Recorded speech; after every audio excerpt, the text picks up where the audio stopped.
पडलेल्या बाहुलीला डिवचणारे कावळे पाहून मी धावली होते त्या दिशेने. लहानपणी खिडकी बाहेर पडलेल्या बाहुलीला डिवचणारे कावळे पाहून मी धावले होते त्या दिशेने.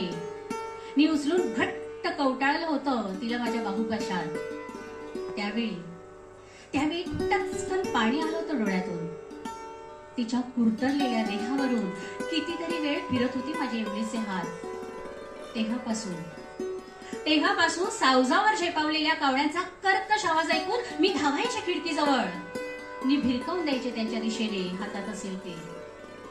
असं घडायचं कित्येकदा आणि आजही घडत आहे माझ्या अवतीभोवती.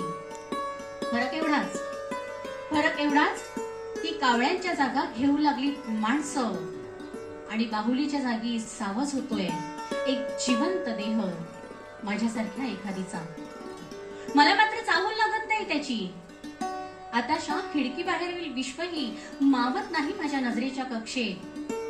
माझे हातही जात नाही खिडकी बाहेर काही भिरकावण्यासाठी. कारण मी मोठी झाले, तशी मोठी झालीच नाही खिडकी.